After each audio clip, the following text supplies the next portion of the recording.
Hello and welcome to a bonus episode of Best of the Rest. This is the show where normally we take a second look at comic book movies that were poorly received upon release, but only talk about the things we like and what the movie does well. But this episode we are talking about Spider-Man No Way Home, the new movie. It's in theaters now. Everybody's talking about it, including us. We're going to bring you all of our thoughts, keeping it positive, hashtag positivity podcast. My name is Chris Logan, and I'm joined as always by comic book expert Andrew Williams. Andrew, are you ready to swing into this one? I am ready. You stole my pun. Yes, I'm ready. All right. You ready to crawl into this episode? You got options, Andrew. I am ready to web up some opinions. That All right. work. That's not good. Well, look, let's get all spoiler alerts out of the way. We are talking about the brand new release, Spider-Man No Way Home. And we are talking spoilers. We're talking the plot. We're talking ending. We're talking surprises. So if you have not seen the movie, do not listen to this. Stop right now. Hit stop. Go watch the movie. Come back. We will still be here. I promise. That is your final warning. Are you gone? All right. So if why you still are you hear my voice, here? Get out. Go home. If you still hear my voice, that means you have seen the movie, and we are going to jump into it. Mark Strong Awards, best scenes of the movie, just like we always do. But Andrew, let's just peel the Band-Aid off. Let's just jump in. This movie is full of twists and turns and surprises and casting choices and things that we maybe heard rumors about but weren't sure of. And then we saw the movie and our mind was blown. So the first thing I want to know from you is, Andrew, what was the biggest surprise for you in this movie? In a movie that's filled with multiple Spider-Man and everything, I still have to say I think the thing that surprised me the most was Charlie Cox. I really thought that was the one that was never going to happen. There'd always been that separation between the kind of MCU Netflix shows, which were apparently never really MCU because Kevin Feige didn't have a lot of involvement. Oversee him, yeah. So he wasn't a huge fan of them, and obviously the reception on those as they went on kind of ebbed and flowed between positive and more mixed. So, but obviously, Charlie Cox's Daredevil was one of mostly seen as the high points. His performance as Daredevil was pretty roundly appreciated. People liked what he was able to do. And that was one that I had heard about. Like, it was rumored, everything gets rumored. But it's one thing to see the rumor. It's another thing to even see something that backs up the rumor. But it's a different thing when you're sitting in the theater watching it and it actually happens. Because I love that reveal so much. It's so subtle, and it's literally not even 2 minutes. He's in there just as his attorney and gets his brief moment where you're like, oh, there might be more to this guy, and that's it. That's it. I love it. I love it so much. It happened it's pretty early in the movie, maybe the first 20 minutes. I mean, it's not that far into the movie. If not the first 10. It's so casual. You see his cane first, and then he sits down, and Charlie Cox is on your screen in the theaters. And I think I said, oh my God, out loud. I had my hands on my head, and I was like, all right. And I, I had no idea what laid ahead of me in the next 2 hours of this movie. But yeah, that definitely blew my mind. And the Netflix MCU stuff, and I'm doing air quotes that you can't see, audio listeners, but the Netflix MCU stuff was always never really that connected. In the first season of Daredevil, they mentioned the event. They mentioned the attack from the first Avengers movie. Mm-hmm. And then it's clear that there's no connection after that. As the MCU goes on to have these giant battles and, world events, it's kind of just never mentioned in the Netflix shows, which doesn't inherently mean they don't take place in the same universe, but it became pretty obvious that it was kind of doing its own thing. The way I heard it described, it was a one-way connection. The shows were connected to the MCU, whereas the MCU was not connected to the shows. Very similar to Agents of S.H.I.E.L.D. that ran into a similar problem where they went so far off their own stories that the MCU just kind of stopped acknowledging it, even though we had characters from the MCU in it. But yeah, to actually have, I mean, this is the first one of them to show up in a film. It's pretty crazy. And so Yeah, and does this mean John Bernthal's Punisher is canon? Is he going to show up? Jessica Jones, Luke Cage. I mean, there's a lot of questions that will probably be a while for we get answers to, but at the very least, we can say that Charlie Cox Daredevil, he's here, baby. Oh God, I hope. And for as much stuff that happens in this movie, the fact that he was the one that actually kind of shocked me the most is pretty impressive. Because this movie has so much stuff in it. We're gonna get to it. We're gonna try to keep the length of this podcast shorter than the movie. Yes. Don't worry, we can get it out here. But his big scene, let's just go ahead and say it. He grabs the brick that comes through, which somebody throws a brick through a window and he catches it, like just offhand. And he's blind, but he's a really good lawyer. Yes, that line, perfect. That got a huge reaction. How was your crowd in the theater when you saw it? You saw it Thursday. You saw like I saw the day. very first screenings at 3 p.m. on Thursday. Was there cheers, I went to my clapping, boss. I went reactions? to my boss and I said, "I am leaving to watch Spider-Man. Goodbye." And no, yeah. Well, I hope you find a job soon, Andrew. I told him that. I'm like, you know what? I'll be back tomorrow. It'll be fine. No, yeah, rapturous applause. For Charlie Cox. Every major reveal got some kind of reaction of some kind. We'll talk more about those. I saw Endgame opening weekend, not opening night, but opening weekend. Friday is maybe Saturday. I think it was a Friday. Dead crowd, packed theater, but no reactions. Cap picks up the hammer. No one gives a shit. It was a great experience for me seeing that in theaters opening weekend, but I get jealous of those videos I see of all the crowd reactions for Endgame because my crowd wasn't like that. But thankfully for Spider-Man, they were so into it. My Endgame crowd was like that, so you just missed out. Well, rub it in, Andrew. I will. So my biggest surprise, I am going with something different, and it's not even a casting choice because as great as they were, as many of them as I didn't know. I watched 0 trailers for this movie. We'll talk about that more in a minute, but I knew very little about it going in. Biggest surprise for me is that Aunt May died. That was nowhere on my radar. Yeah. If you had, if I had to try to list out 10 things that I predicted would happen in the movie, all of the casting rumors would probably be on there. I might have multiple Spider-Man guesses. I don't know if I ever would have got around to Aunt May dying. I didn't see it happening. I thought it was very well done. I loved her presence overall in this movie. Yes. In that second outing, she's not with Peter most of it. He's far from home.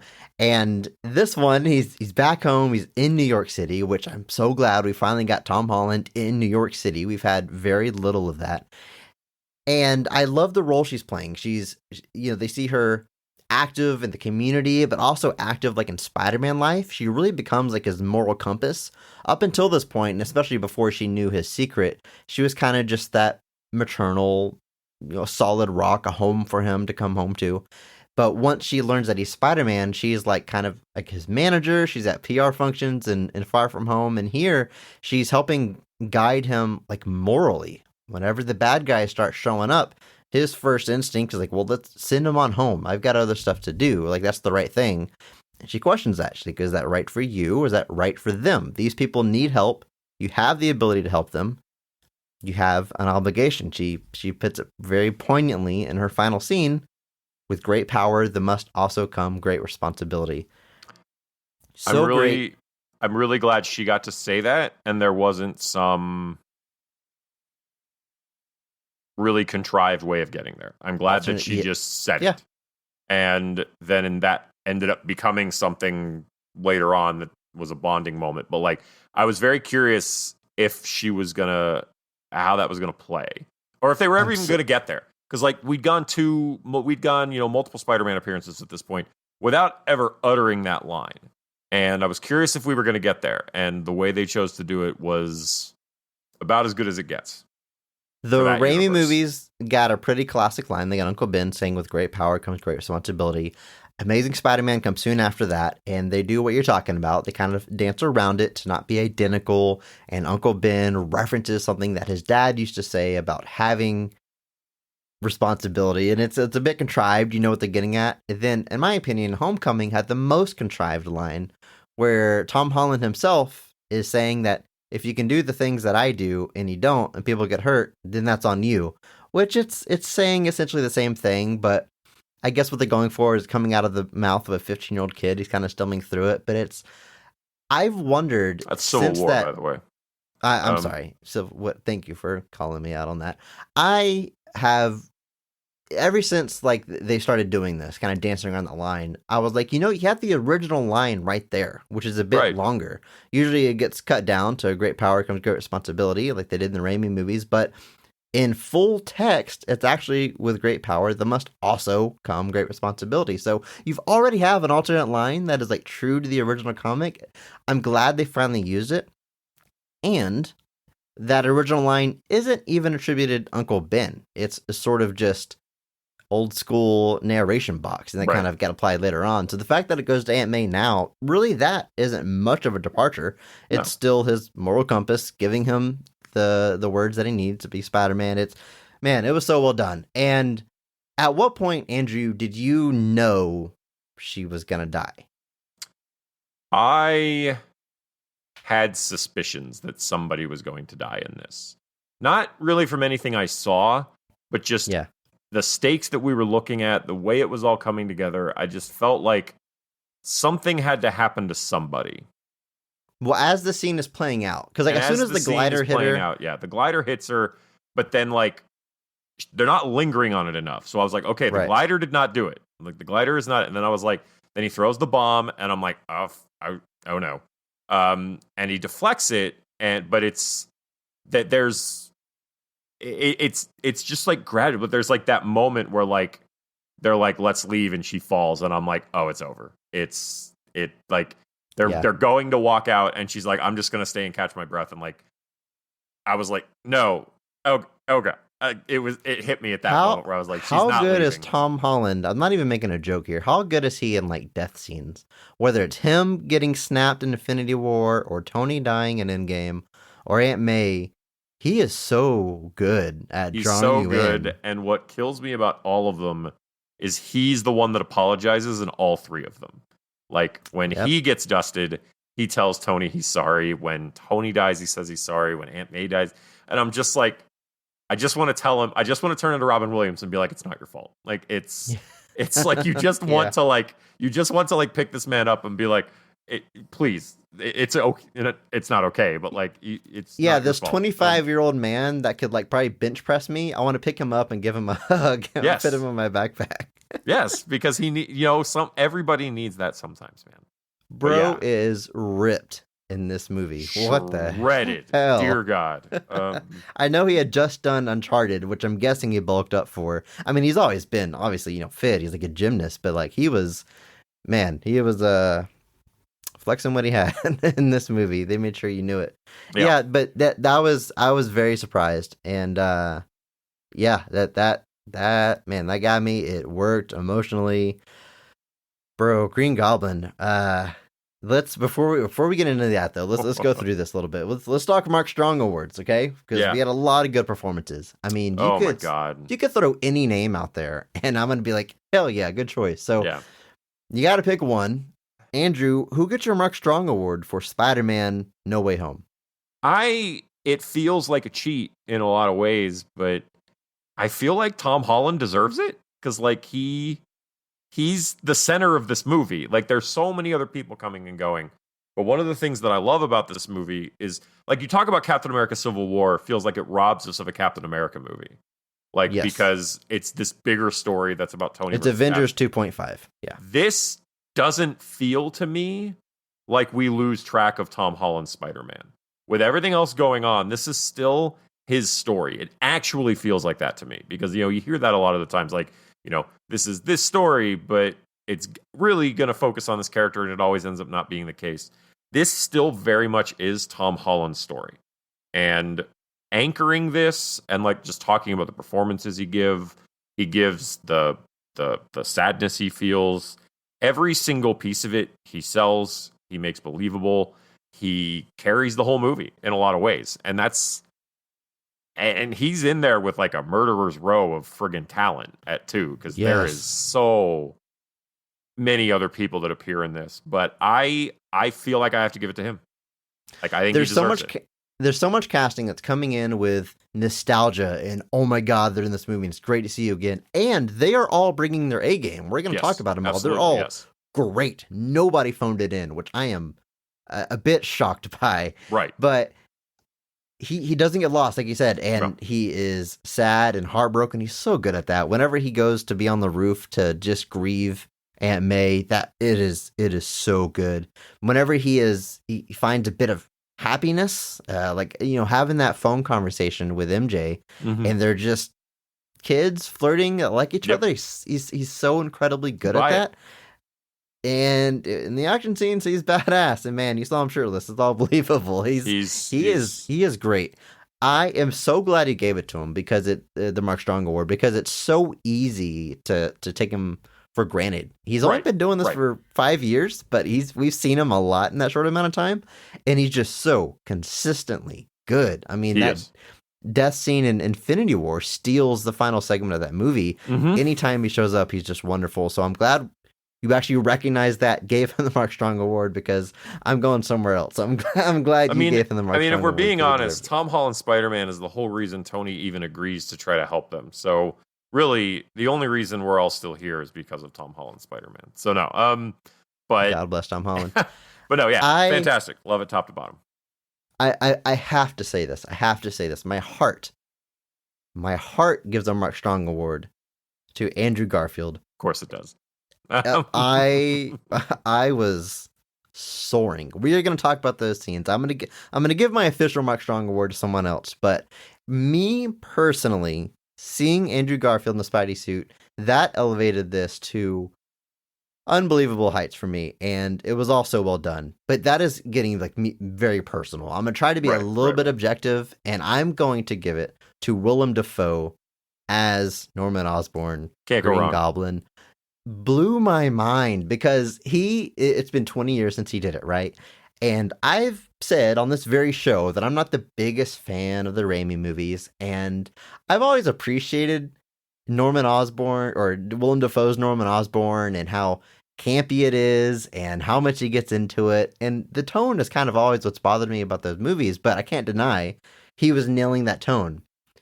Then he comes into this movie and he's doing almost the exact same thing, but there's just 2 degrees turned more sinister, more evil. Whenever he's putting on that voice, you're not giggling. You're not like, this is campy. You're like, this is scary. Especially like when he transforms right before our eyes from Norman Osborn to the Green Goblin. I really like that they play up the sort of split personality thing. They touched on it throughout in the Raimi movie, but they took it to a new level here, where he's Norman. He's almost like senile. He's almost like an Alzheimer's patient. He's really lost. But whenever he's the Green Goblin, he is. It's scary. I never thought he was scary in the original movie, but he is terrifying. And this is why I'm giving the Mark Strong Award, because a lot of Spider-Man stories and adaptations, in my opinion, struggle to justify the Green Goblin being Spider-Man's arch nemesis. He's always there. They always kind of just tell you he's important. Like, hey, this is his arch nemesis, but they rarely show you. It's really justified. In the Sam Raimi trilogy, you look at all those villains, I don't think he's more menacing, more of a villain than the other villains he faces. I think Doc Ock ends up being a greater villain for that Peter Parker than Green Goblin ever was. I think the animated series, Amazing Spider-Man, all these attempts at Green Goblin being the arch nemesis, it's never really been justified. But here, I think you look at this lineup of villains that he's facing, and you're like, that is the big bad. That is the one to watch out for. That is the evil son of a bitch. And man, his dialogue and making him feel, telling Tom Holland Spider-Man that he's responsible for Aunt May's death, and it's on him, just really twisting the knife every chance that he gets. I could not get enough of Willem Dafoe. Incredible Mark Strong Award. Fight they're having in the apartment building where like Peter is like relentlessly like unleashing on him, and all he's doing is just like like grinning back at him. He's like, yeah, do it. This is what I want. Like he's just Yeah. he's so dialed in, and like I had no idea what to expect, and I love his first like scene really because like he shows up on the bridge fight, and then but then like the first time we see him, we get a flashback to like that classic first scene in Spider-Man where Norman is like talking to his helmet. That's how they represent the different identities essentially. Right. And Norman kind of smashes the helmet in like a moment of like trying to get some clarity or something. And that removes like the duality of it. At that point, they have to be in the same place. And that was, I mean, it was obviously a visual of, well, we've gotten rid of this, you know, we're not doing the same thing. But you're right, it's close, but it's just a bit darker and a bit more sinister. And it's so good. And if you had told me before anything about this movie came out that Willem Dafoe's Green Goblin was going to be the villain in it, I would have been like, shut up. That's the dumbest thing I've ever heard. Like, yeah, if you had, even 3 years ago, if you described what this movie is to me, I would have been like, put your fan fiction away. Stop wasting my time. Like, This movie is so fan fiction, but it's good, which fan fiction normally isn't known for being. It's like really good fan fiction in the best way. Andrew, have you seen that clip of Jim Carrey where he talks about he's on an elevator ride and he's the dad and his kid get on and the dad tells the kid, "Oh, that's the Grinch." And on camera, Jim Carrey smiles like the Grinch and his face transforms. Have you seen that picture of Jim Carrey? Yeah. Where he does that? Okay. Willem Dafoe never needed that helmet. He is more effective with his insane grin. Like that.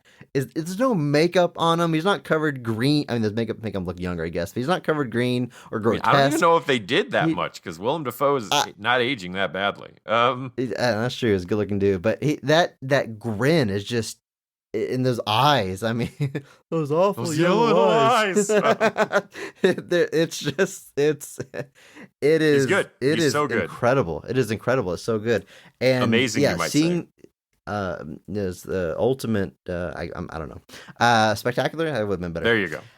It was man, yeah, I've gotta give it to him. And Andrew, talk about fan fiction. You know, I'm something of a scientist myself. I genuinely couldn't believe they actually did that. I was like, we're doing the memes now. We're getting that everything. Was like X-Men 3. I'm the Juggernaut bitch, but I appreciated this one more. Well, because it doesn't feel quite as forced, but and I mean, he's quoting himself. It's a line that character said. There's a couple more meme moments where fucking some of the other characters. You'll cut.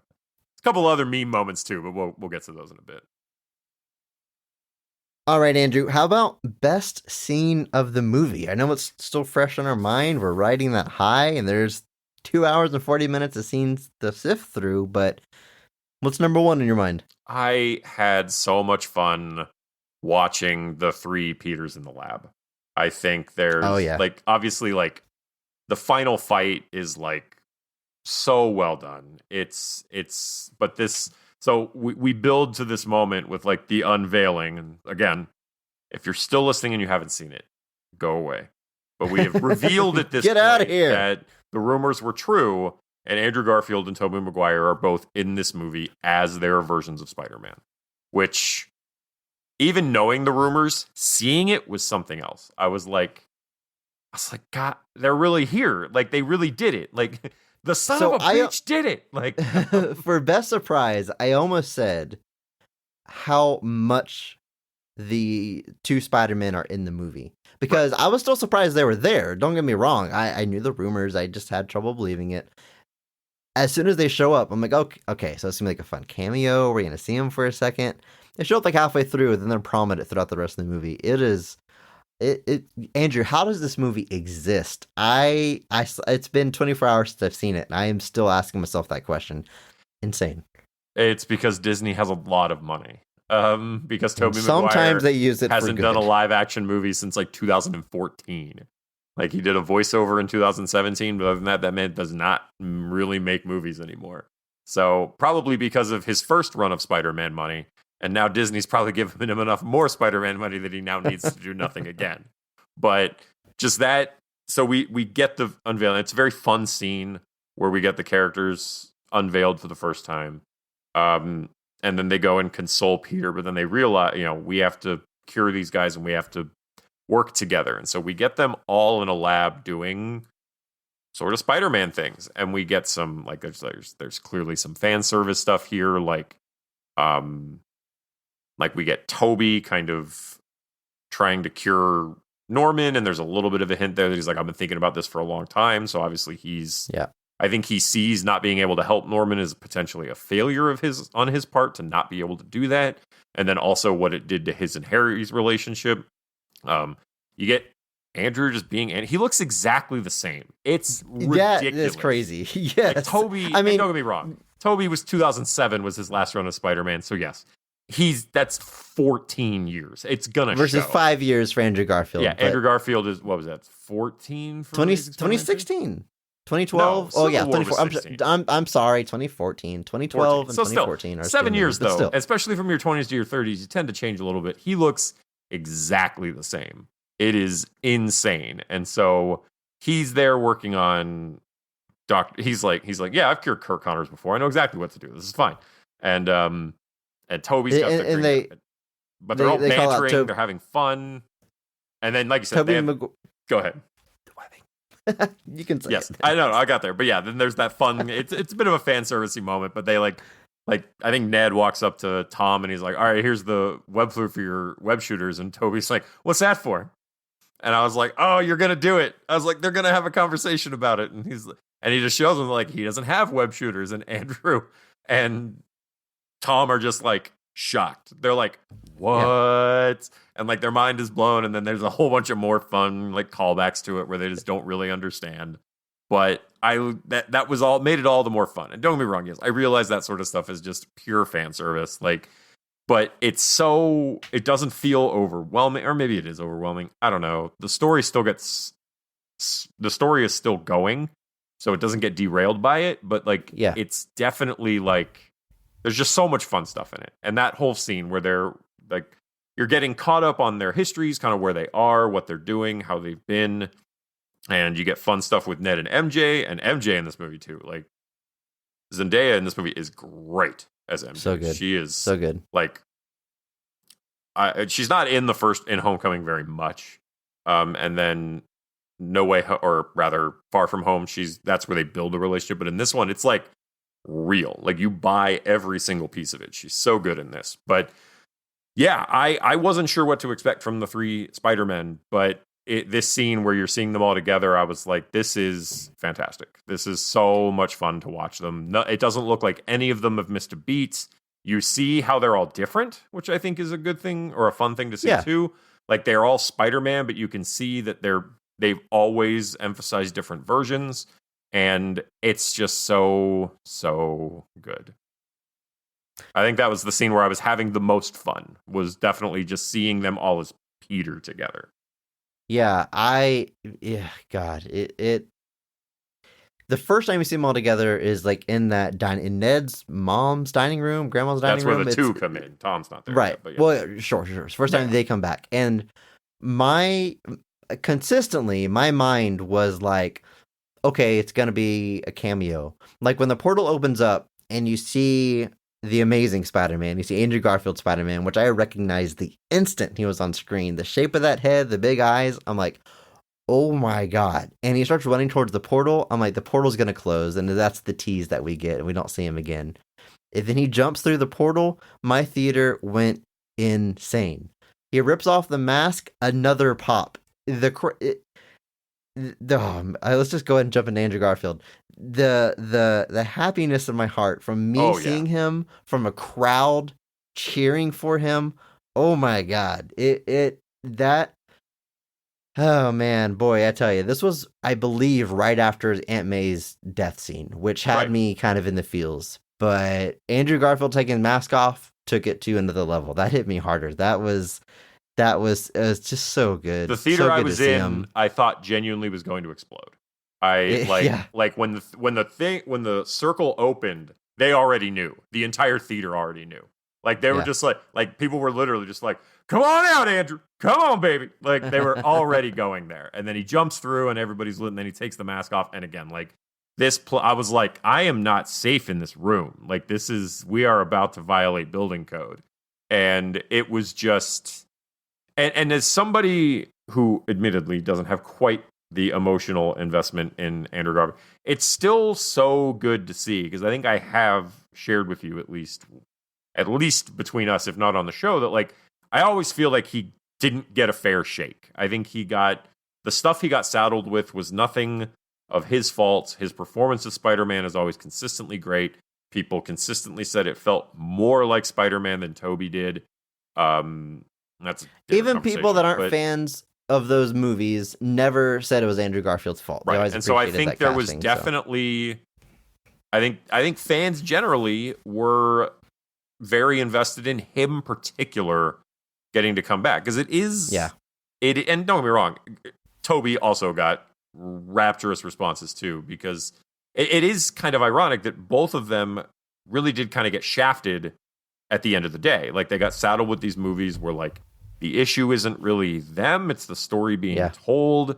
And I think audiences just had a big investment in seeing these guys kind of get a better send off. And I think this movie actually accomplishes that in spades. It makes it, but it you know, if we we can do whatever we want, it's our podcast, but right. if we needed to justify this episode, it is a pseudo sequel to two of the movies that we've covered.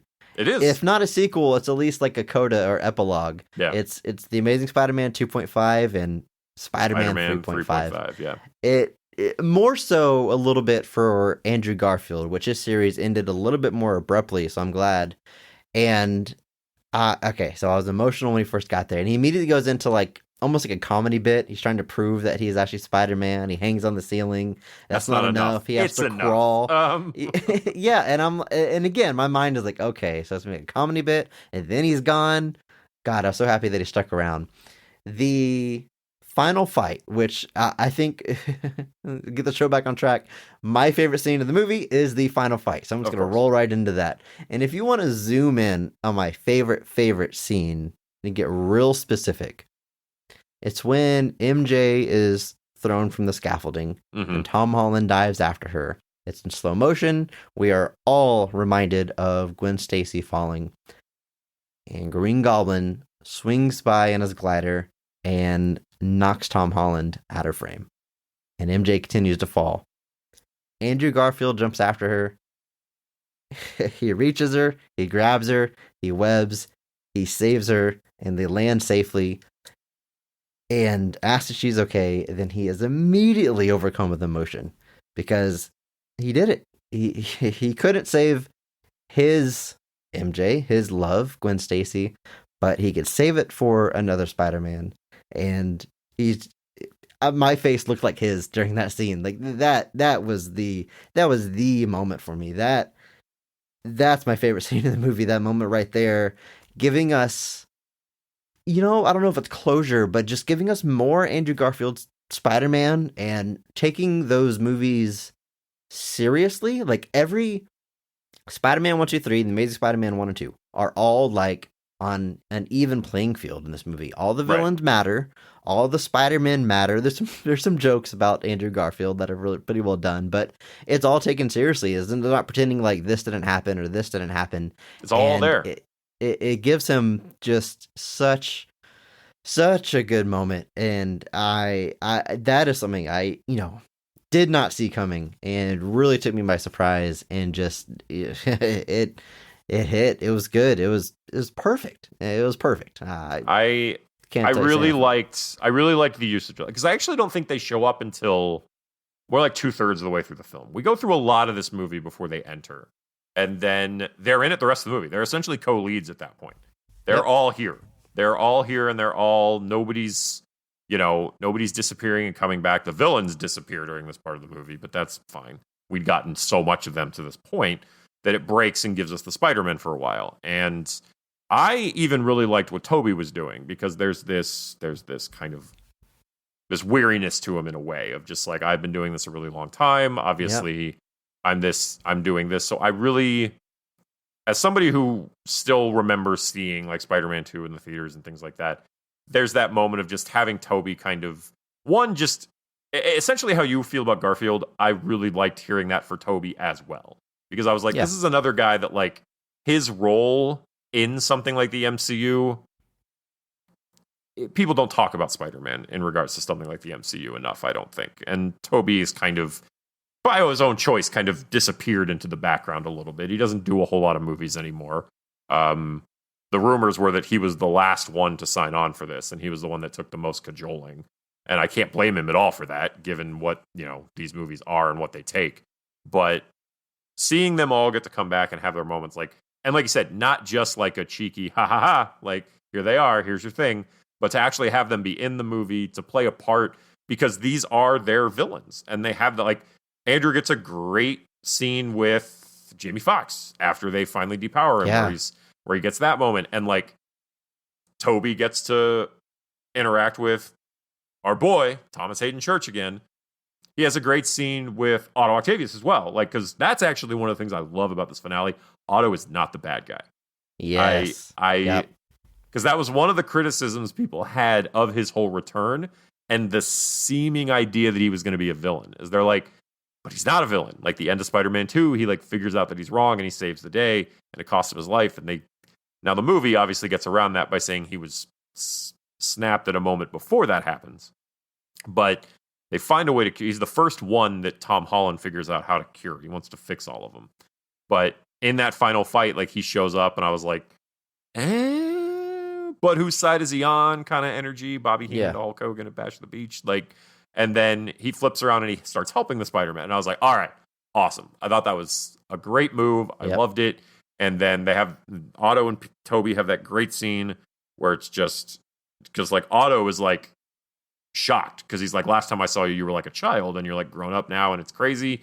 And Tobey obviously knows what happened to him. So to see him alive and see him again, it's hitting for both of them. And I just like it when Otto was like, how have you been? And Peter is like, trying to be all better. Grown up. He says, Tobey is just like, I'm trying to be better. And I'm like, aren't we all, Tobey Maguire? Aren't we all trying to be better? When Tobey first shows up, which again, crowd goes wild. Yeah. He's not in a Spider-Man suit right away. And he delivers a few lines. And again, I'm thinking these are going to be short cameos. And I'm like, I'm not being negative at all, but at first on his performance, I was kind of like, he maybe not phoning it in, but he seems like he maybe shot some stuff on a green screen and went home. It's kind of what I'm thinking at first, but the more it went on, the more I realized he is just an aged version of his Spider-Man from the trilogy. He's sure of himself. He's confident, still figuring things out to a degree, because that's just kind of classic Peter Parker, but he's unflappable. Nothing phases him. He gets stabbed. Oh, I've been stabbed before. Andrew Garfield is explaining that Max Dillon it was really nice until he fell into a vat of eels. And he's like, oh, that'll do it. That'll do it, yep. Takes everything in stride because he's seen it all, he's done it all, and he plays that mentor role. The obvious comparison is going to be the Peter Parker from Into the Spider-Verse that mentors Miles Morales. I see a lot of that in there, except that Peter's a little bit more broken than the one that we have here. But yeah, I loved his understated performance. Yeah. He didn't do anything that, especially, so the very end, Tom Holland is going to kill Green Goblin with the glider, which I thought was just such a nice little touch with the glider. And he steps in the way. He saves Green Goblin's life because he sees the bigger picture. He sees an opportunity to stop Tom Holland from going down the road that he went down. And his face while he's holding the glider, it's not one of his classic straining faces. It's like, all right, I had to step in. I get what you're going through. I will hold this here as long as you need to let go. I mean, but this ain't the way. It's all in the face. Yeah, it was, man, it was so it's good. So good because I love that moment because he's holding that glider. First off, Tobey's Spider-Man has got to be wicked strong because in that moment, Tom Holland is berserker rage, and Tobey's holding it back without a whole lot of trouble, it seems like. But but then again, he's been Spider-Man for a long time, but just that face again, it's just I'm not gonna let you do what I did. when I thought it was going to help and it didn't. And so I'm going to stop you from doing that. And then, of course, Goblin does jump up and stab him, which I kind of saw coming. I was like, Goblin's still down there, guys. Don't lose sight of the prize here. But like the fact that I mean, for a second though, I thought we were losing Tobey Maguire. I thought we were gonna have a death scene. I was like, wow. I was curious because Aunt May actually dying, which I won't lie, part of me was like, there was definitely a moment of like, is she actually going to be dead, or are we going to do like, she somehow survived?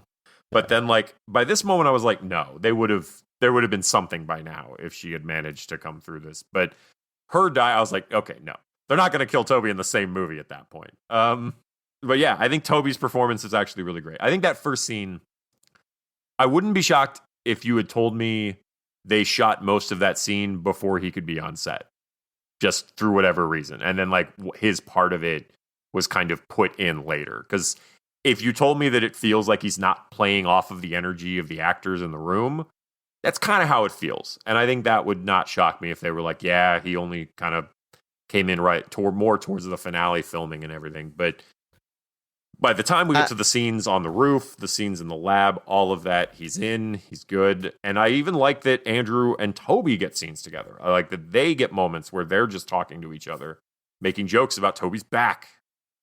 Yeah, talk about a meta joke. Yeah, we needed another meme moment here. It's just my back. But even just the stuff where he's like, who better to crack Spider-Man's back than another Spider-Man? Like, right, yeah.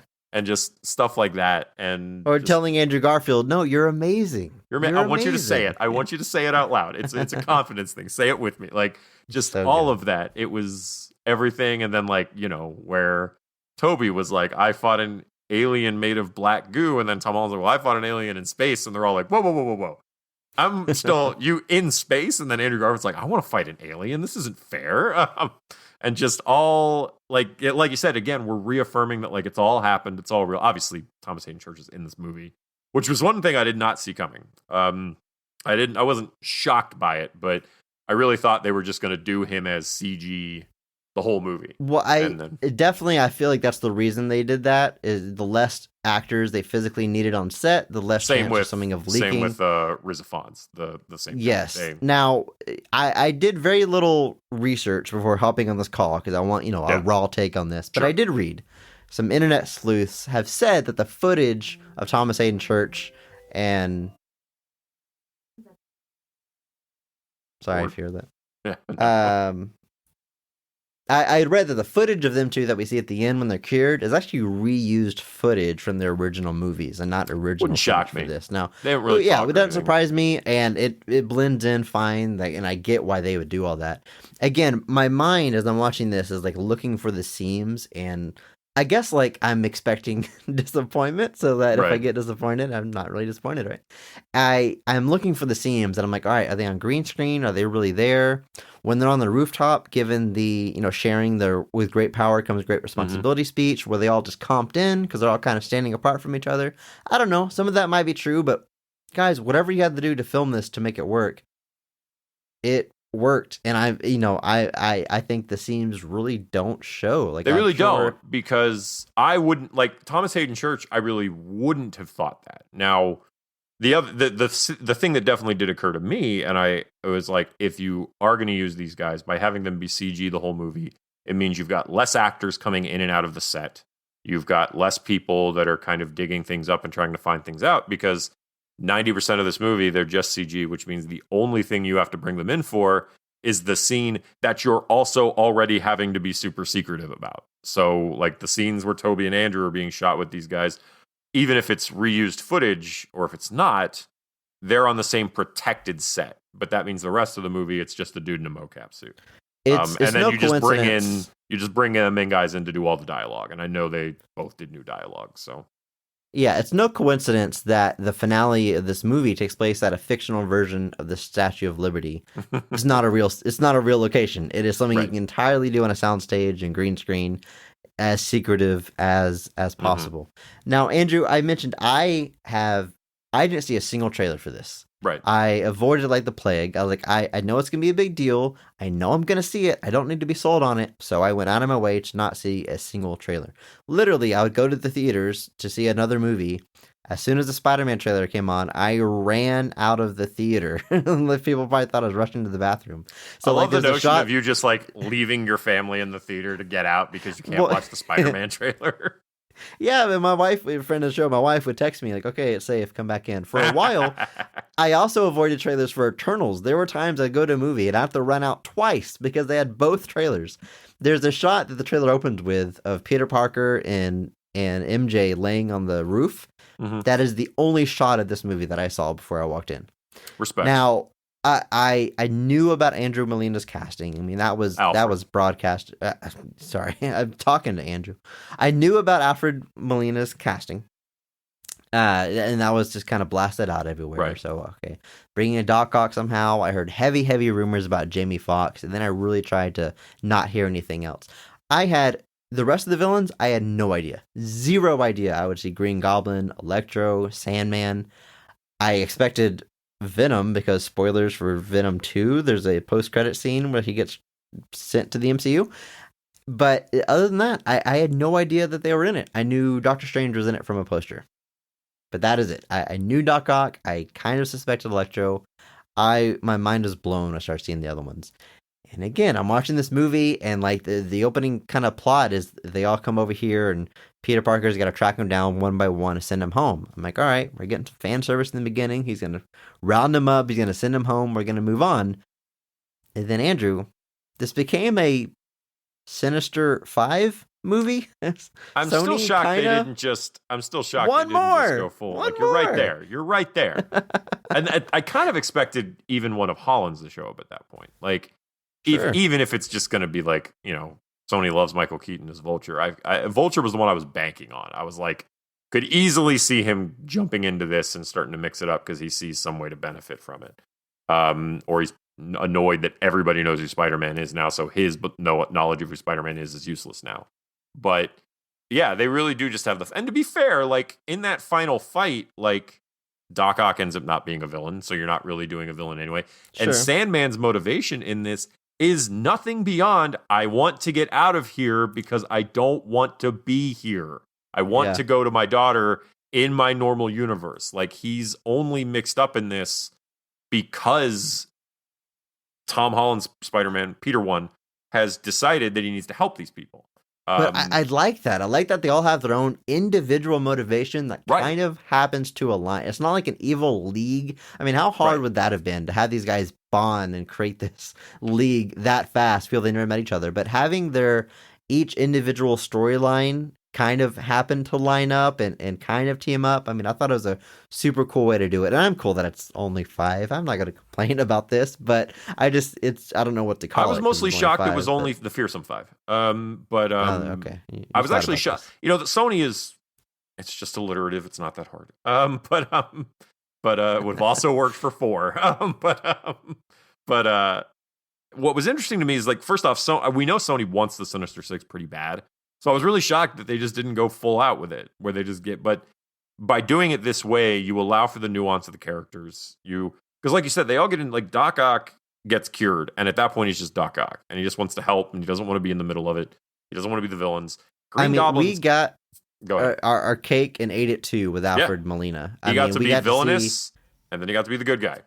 And got to be Doc Ock as a good guy with like, I'm going to participate in this fight.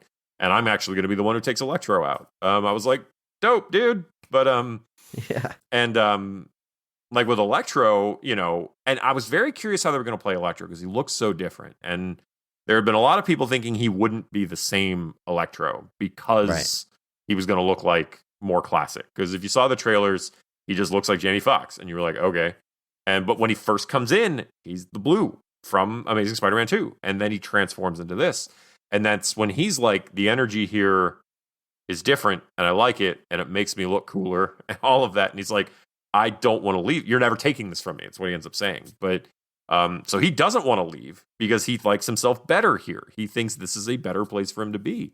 And with Thomas Hayden Sandman, he just wants to get home. And Lizard's a little bit more, I guess, nebulous in his motivations. Like, he's here, but like, he's still kind of doing the Lizard thing where it just feels like he's kind of just in the middle of messing with stuff. Like, don't feel like it really matters to him what ends up happening. And then obviously Green Goblin and it's so strange because obviously the Willem Dafoe kind of looms over that Spider-Man trilogy, that first one. He's the main villain of the first, but then he's in all of them, kind of looming over Harry and eventually luring Harry over to the dark side. And so to see Willem Dafoe come into this movie and build a high stakes, like,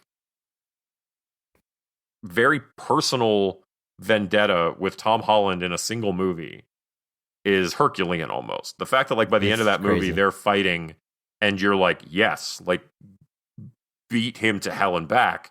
Like, the fact that they pulled that off and didn't seem like they shotgunned it or ham-fisted or anything, that is immensely impressive, because it would have been so easy to be like, kind of do what they did, where it's like, Green Goblin's the main villain and you're supposed to hate him because he's the main villain. It's like, well, okay, but why? In this movie, they give you the why, and they do it in spades. And it's just this motive. He's like, Goblin has got this twisted motivation of like, this is all going to make you better as Spider-Man. I'm going to force you to, like, shed the things that are holding you back, and you're going to be better for this. And that's part of his motivation. The scene where Peter finds out that he's Green Goblin and he's not Norman is so well done, because basically his spider sense so good kicks in, and they do this POV shot now. So we're looking at Tom Holland's face as he gets up and he walks out, and he's got Otto and Norman behind him, and he walks out. He's looking through this room where he's also got Electro and Sandman, and he's got Lizard. So his spider sense is going insane, and he can't figure out who it is, because suddenly he realizes, oh, I'm standing in a room of villains. Who here can be trusted? And the answer is, nobody really can be trusted. But he eventually, like, Norman makes like this brief move, this brief look, and he realizes it's Norman, and he stops him. And it's that scene you're talking about where he immediately transforms and he switches from Norman to Goblin. And he has those sharp lines in his face and the corners of his mouth. He transforms in front of our eyes. It's incredible. It's insane. It's and it's completely different from something like Christopher Reeve's Superman. Like, that's this whole thing. But like with Dafoe, it really is just the look on his face. It just changes, and you're not looking at Norman Osborn anymore. You're looking at Green Goblin, and it's so well done. It's unfair for a person to be that talented, Chris. Willem Dafoe going from the Raimi movie to this movie, like I said, it's the same. You recognize it as the same character, same performance, but there's just something more sinister, something darker. He himself is a little bit older, a little bit gravelier voice. It's just a little bit different. It reminds me of Mark Hamill playing the Joker in Batman the Animated Series, and then the Arkham Asylum games. It's still Mark Hamill. He's still playing the Joker. He still has the classic laugh, but he's gotten a little bit older, a little bit gruffer. The tone of the games is a little bit darker than the TV show. Mm-hmm. And it's still Mark Hamill's the Joker, but now he's scary. And that is a one-to-one of what Willem Dafoe is doing here. Oh, yeah, still I agree. Reprising that character and performance and voice, but it's repurposed into something that's truly terrifying.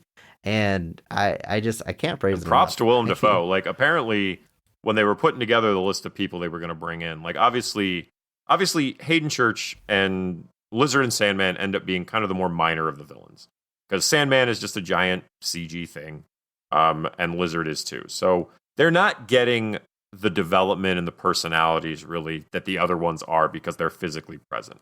But I think obviously they both come through. I'm glad they both came in and did the voices. I think it's very effective. Made it feel more authentic. Made it feel like it was important to have them there. But it was so insane to just watch Willem Dafoe bring this back and do it so well. Like, one of the things I love, though, he did an interview. I read this, it was yesterday or the day before. Like, they asked him what it was like, how did they sell you on this? And he was like, because, imagine being Alfred Molina or Willem Dafoe and being like, yeah, that character you played once 20 years ago that died, we want you to come back and play that character again. And like, the kids are still making memes about it. Right. Molina was kind of shocked, because he's like, you guys know I've gained like 50 pounds, right? Like, he was like, what are you going to do? They're like, well, we're going to CG you. And he was like, all right. And so, like, there was a fun video. It was Fox, Dafoe, and Molina, and they were being interviewed about coming back, and they were all talking about their motivations and, Fox was like, I would, a chance to do Electro a little bit more classically and kind of get to do it not quite the way, just, make it a little bit new, a little bit fresh. I think he's word he used. But Defoe just was, eager to get back into the character. Molina was like, all about the money. It was 100% about the money. But Defoe, one of the things I loved about him coming back is he was like, I don't want it to be a cameo, and I want to be in it. He's like, I want to do the stunts. I want to do the action. I want to physically be in this, because if I'm not, because to him, the action and the scenes of all that builds on the performance. He's like, if I'm not going to be in the thick of this, I'm not going to be able to do it as well. And so don't just scan my face and slap it on a CG goblin, right? Or some actor or whatever. So he was insistent that he be in the thick of it, and I thought that was awesome because he's 66 years old.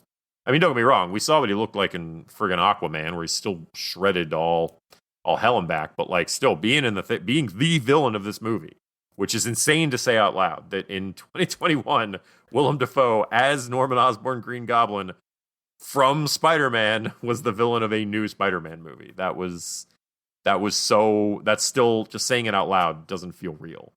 Like they said, the fact this movie exists is just ridiculous. It's the fact that it exists, the fact that it works, the fact that it works, yes. So damn good. I will, like, right now, like, I'm still in the post-movie high. I'm going to watch this again. I've seen it twice already. I'm going to watch it again.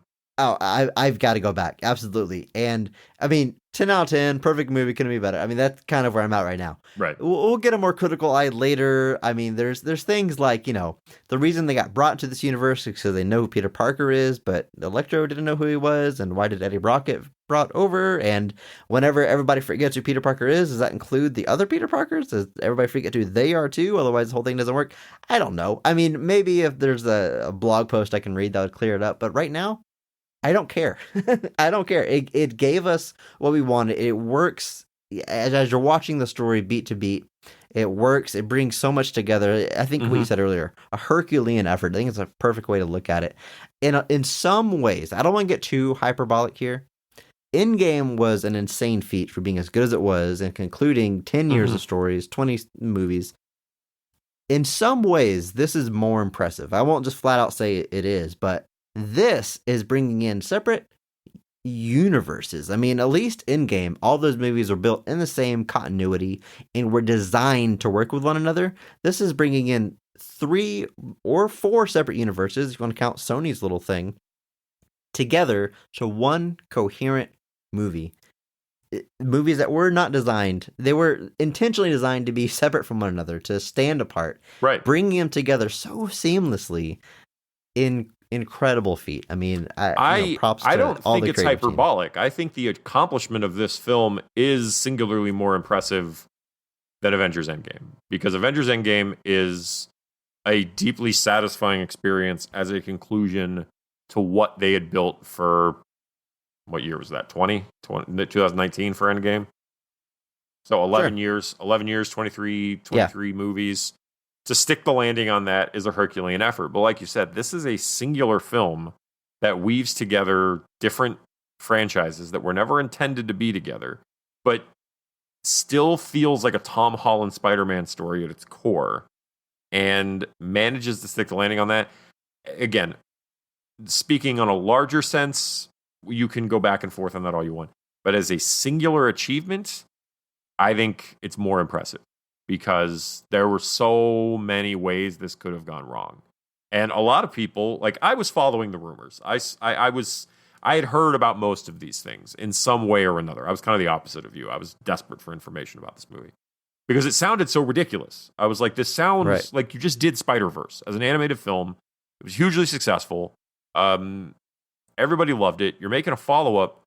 There was a lot of people that were skeptical of doing that as a live-action film. Like, can you do it? Because, an animated film, the stakes are always different. The studios treat them differently. The chains are a little bit more off with animated films than they are with live action films. Because live action films are always seen as the moneymakers usually, especially for studios that aren't Disney. And so a lot of people they were like, there's no way this is going to work. Like, if this is true, like they are bringing in all of these guys, there is no way they stick the landing on this because it's just too much. And the fact that it not just sticks the landing, but it's a satisfying watch, and succeeds at still being a Tom Holland Spider-Man story at the same time, yeah, props to everybody involved in this movie because, like I said, it could have gone wrong so many ways. Like, there's so many moments where it could have gone. A performance could have been just enough different to not get, like, because if Defoe dials it back even slightly, I don't know if it works. I don't think it works because it needs that sinister edge. It needs that more. There's no sequences where he's like jumping around, dancing in his Green Goblin costume, like he has in Spider-Man, where like he's jumping around doing weird, dance moves. Like it's that character, but it's dialed in and it's more serious, and that makes all the difference. And it's the fact that they stuck the landing is just so impressive. This movie is so 2021. First of all, a lot of production was happened during COVID times. Yep. And that means big regulations on set. Only so many people can be on set at the same time, be in a scene together, wearing masks, compliment and post, a lot of special effects. It's made in this very modern way that in the world that we live in right now. It also is a multiverse movie, which is like a thing now. I don't know if like Rick and Morty got this thing started or what, but we've already seen it happening in the MCU. I guess Rick and Morty that's kind of its whole appeal. You've got DC doing Flashpoint, doing their own multiverse. A trailer I saw for this movie was the new Michelle Yeoh movie, which looks incredible. Looks great, yeah. Everything, everywhere, everything all at once. Whatever. Yeah. And they say the word multiverse, like it's just part of pop culture vernacular now. And I mean, comic books have had multiverses for decades. I mean, it's definitely hit the mainstream. Into the Spider-Verse. I mean, that's another. Into the Spider-Verse is probably the biggest thing that was like, hey, Spider-Verse definitely to me is the one where we like definitely Sony got the idea that you can do this in a movie and the audience isn't going to have a problem with it. Which, don't get me wrong, we can talk about how studios have weird ideas about how dumb audiences are when they're not really that dumb. But that was definitely... You can introduce new characters. You can introduce a lot of new characters. Because you think about Into the Spider-Verse, concepts. Everybody in that movie is technically a new character. Yes, obviously we know who Spider-Man is. There's easy lines to draw there, but Miles Morales, Spider-Gwen, the villains, everybody, it's all new. Spider-Ham, and that one's not. It's not. I don't think it's more than 2 hours. So it's a tight movie that fits it all in, and so it works. But I definitely think and hope that the studios have realized that maybe the audience can handle something a little headier. And like you said, the edges, the little, is it tied in a nice bow? No, because there's definitely things where like you could poke at it and be like, it's same with the time travel in Endgame. How does that actually work? Nobody really knows. Like, it's just something you're kind of going with. But in this one, it's the same. It's like everybody who knows Peter Parker as Spider-Man is coming here. It's like, well, okay. There's like a whole lot of other people that know Peter Parker as Spider-Man. Where's Rosemary Harris? I demand the Rosemary Harris cut. Okay, aside from being a multiverse movie, it's also a legacy sequel movie where you make a sequel 20 years later and you bring somebody back. Like Star Wars, like Indiana Jones, like Blade Runner, whatever. Blade Runner, yeah. So it's another kind of modern trend to make a sequel to Ghostbusters. Make a sequel to a long dormant franchise, bring characters back, see where they are now. So it's again a lot of things that we've kind of seen, but the end result is unlike anything we have ever seen, and may ever will see again. The fact it is all of those things and it does all of them successfully. That's the other thing. Typically, when you start doing multiverse stuff, it's easy for stuff to start falling apart. When you start doing legacy sequels, there's a lot of bad legacy sequels where they're like, hey, we'll bring a guy back and we'll do this. And it's like, it's just something that doesn't quite work because you've not found a story. Now, this one has the benefit of, yes, it's a legacy sequel, but the story it's telling, this isn't Spider-Man 4. This is not Toby's story, really. This is not Andrew's story. Yeah. They get to serve somebody else's story, which you will find in most of these successful legacy sequels. That's what the story is. It's not about that character, typically. It's about something that character fits into. And that's typically how they tend to be more satisfying because you're not just trying to prop up the same guys from back then. You're doing something new that they can service. And this movie services the hell out of it. I am not someone that, I love Tom Holland Spider-Man movies, all the amazing ones. I'm a fan of all of them. I'm a fan of the character. I'm not someone who's really complained about Tom Holland's departures from the traditional Spider-Man, Mm-hmm. with his close association to Iron Man being probably the biggest one, is high-tech suits. He's not typically broke all the time. He's got, Tony Stark money for most of his couple movies. That's all been fine. I'm cool with a totally different take on the character, an MCU version of the character. I've been totally on board.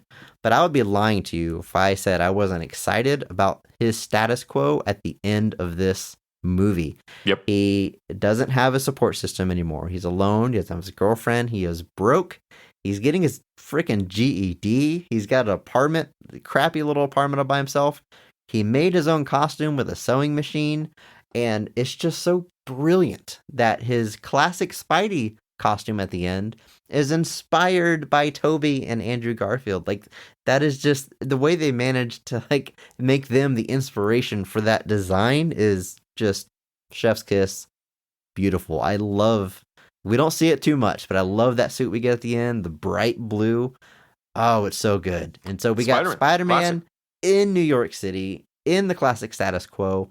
I can, supposedly it's a new trilogy and it's MCU or Sony are back up in the air as far as the universe takes place in. I don't know. We'll see when we get there, but I am excited for some Tom Holland Spider-Man, classic Spider-Man setup, classic suit. Give it to me now. It's insane that I can see see this and I immediately want more. Right. I want to see this movie again, but I also want to see the next chapter really bad. Well, no, it's fun, and it's always interesting when that happens because I had a similar experience watching Skyfall. If you've seen Skyfall, sure, yeah. Well, I love Skyfall. Skyfall is, if you told me Skyfall was the best James Bond movie they've ever made, I wouldn't say you were lying to me. I wouldn't think you were crazy. But the end of that movie reestablishes a classic James Bond status quo that we hadn't had in decades at that point. Moneypenny, M, new setup, classic office, classic look, classic everything. And the minute that those credits hit, I was like, oh, man, I want to see more of it now. And then, of course, they gave us Spectre, but nobody's perfect. But it's dude, Time That I Was Awesome. No Time That I Was Awesome, to be fair. But yeah, it's that same idea where you end it with this note of because it's very easy, because this is kind of depressing ending, generally speaking. They twist the knife in a couple of times, really, that nobody knows who he is, because he goes and sees MJ and Ned. Neither of them recognize him. Even after I thought MJ and Ned were going to kiss each other when Ned walked in. I thought it too, but I'm glad they didn't. It wasn't necessary. I'm glad they did. I'm glad, because that would have meant his decision was he didn't want to break up a new couple. Whereas with the way it is now, his decision is he thinks they are genuinely better off without him, and that hurts. That does. And then he meets Happy at May's grave, and Happy has no idea. I was like, stop. It hurts. Stop. I'm already dead. But yeah, and so then he gets the apartment, he's getting the GED, he's, at this point, he's on his own. There's no Aunt May, there's no Uncle Ben, there's no Avengers, there's no anything.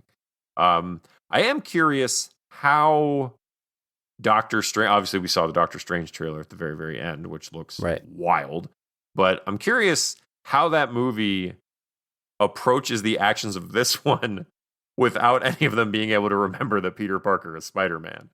I'm curious how they'll. Why did I cast that spell? Yeah, or maybe he remembers that it was to make everyone forget who Spider-Man is, but he now doesn't remember who Spider-Man is. Maybe he just knows that enough. He did that. He just knows that he did it for that reason. But that movie does look wild, to be fair. But I left that theater and then immediately drove to another one to go watch it again. And I had no problem doing that. I was way happy to do it. But it was just, I was just shocked at how well it worked. And you ended on that big note where it's kind of funny because everyone's like, great, you just did a trilogy of movies to get Spider-Man back to his classic status quo. But what a trilogy it was. We get that kind of classic status quo with the Raimi trilogy a lot, where he's broke in the apartment. He's on and off again with MJ, and then with the Garfield movies, they kind of get the rug pulled out from under him before they really kind of get a chance to establish that, because he's still kind of in high school for most of it. And so here now we've got it, and I would be remiss if they weren't going to do something else. Like, you can't. I feel like if you weren't planning for more, you wouldn't have ended it that way. Yeah, the studios like money. They'll Yeah. find they'll make more forever. Give Tom Until Tom Holland a couple Holland's of years 84. off. Let him rest for a while. He's been busy, but um, I am curious if we've seen the last of Andrew and Toby, though. I mean, this at the surprise of no one, I want the Amazing Spider-Man 3 proper. I want more Toby. I mean, he age-wise makes the most sense to genuinely continue. Tobey Maguire, I would imagine popping up again in a multiverse thing as a nice cameo down Right. the road. I would like, never think anybody would be like, let's do Spider-Man 4 now. Right. What's John But Malkovich doing? I would obviously take another Andrew Garfield Spider-Man run. I mean, for sure. That talk. We're going to wrap this up soon. Hit a few notes. I got some notes here, so I want to make sure we touch on a few things. You mentioned that moment that Andrew Garfield Spider-Man and Electro have at the end, after Electro is defeated. Mm-hmm. And he tells him, because Electro says, I'm back to being a nobody. And he's like, you were never a nobody, Max. And they conclude this character development, this arc that started in the Amazing Spider-Man 2 7 years ago. Mm-hmm. In this scene, in this movie. It's wild. There was this viral tweet, I'm sure you saw it. It was like, hey, do I need to see Spider-Man 1, 2, 3, 1, 2, 1, and 2 before I see Spider-Man 3 to get it? And kind of, yeah, you do. To get the most it's going out to of be far this. more satisfying, yes, because Absolutely, you will understand it a lot more. Also in that scene, Electro says, man, you're from Queens, helping out poor people. I thought you were going to be black. And Andrew says, yeah, I'm sorry, which is funny. Like, that alone in a box is funny. But also, like, on a meta level, when they were casting The Amazing Spider-Man, there was a huge internet petition to get Donald Glover an audition to be Spider-Man, which didn't happen, but that was a large campaign. And on Community, Donald Glover wears like Spider-Man pajamas in response to it. Brian Michael Bendis has cited that campaign as influencing him creating Miles Morales.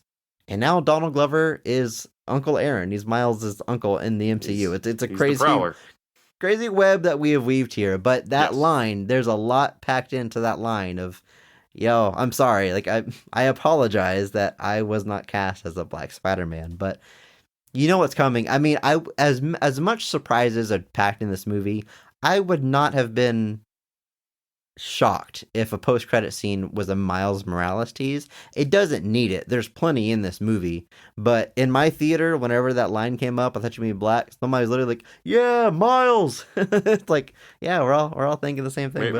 We get it. We're there. How about something I think will get lost in the shuffle is that they found a clever way to do the black and gold suit. Right? He fits that suit inside out, and then it just happens to be this. I don't know the story, but I know that's a classic suit, the black and gold. I don't know the origins of it. I know this is kind of just a nice little nod to that suit, but that was cool. That's cool. I mean, I love seeing a variety of suits on screen.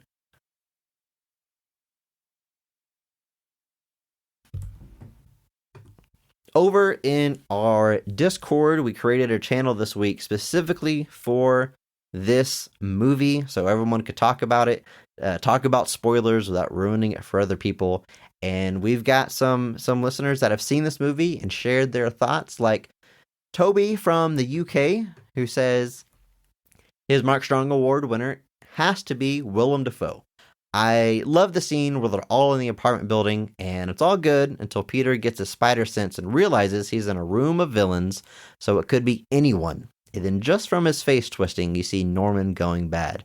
There's many great moments throughout, but I feel like that entire sequence, from them going indoors to Aunt May's death, everyone is giving it their all. Absolutely. I mean, we talked about that scene already in the apartment, but yeah, it's so masterfully done. And again, nobody phoned it in this movie. Everyone's bringing it every minute, which is just wild. It's crazy because it's so easy for somebody to just kind of show up. And, you could maybe say that for somebody like Hayden Church or Lizard, but at no point did I feel like they weren't, at least in. Are their performances is, like I said, you're not there on set. You're not part of the thick of it. It's never going to quite be on that level. But even those guys, I felt like were giving it. making it, doing the rapport the best they could. 'Cause they get there's whole scenes where the villains are all locked up and they're getting to banter back and forth between themselves, and that stuff's all really fun because you're realizing that, like, this is a pretty insane list of talent at the end of the day. Like, there's a lot of Yeah. big name actors here that are all just chewing the scenery every chance they get, and I love it. It was just an immensely deeply satisfying thing to watch. Cal Allen in the Discord says their favorite scene is hands down when Peter 3, come back to that, when Peter 3 caught MJ and asked, "Are you okay?" And she looked at him after a moment and said, "Are you okay?" The feels were real. Yes, they were. I already said it's my absolute single favorite scene in this entire movie. He goes on to say, "I'm still digesting for my Mark Strong award. It's got to be Toby, Andrew, or Defoe. They all brought their A game." It is so. You could name any of them, and I'm going to be like, yeah, that's a great choice. Yeah. So there's a few jokes about how Andrew Garfield is the other Spider-Man, the less popular Spider-Man. So whenever they're naming him, Tom is Peter 1, right? Peter Prime. And then they're kind of deciding amongst themselves, and Andrew Garfield just throws his hands up. Yeah. Peter 3, that's me. Well, at that point, they're in the they're in the thick of it. At that point, they don't have time to parse this out. But yeah, there's a couple of jokes. He knew where he fell in the rankings. Well, it was the order they were standing in, Chris. Don't take it personally. Okay, yeah, I like that reasoning more. Reyes in the Discord says, "My Mark Strong Award winner is Tom Holland.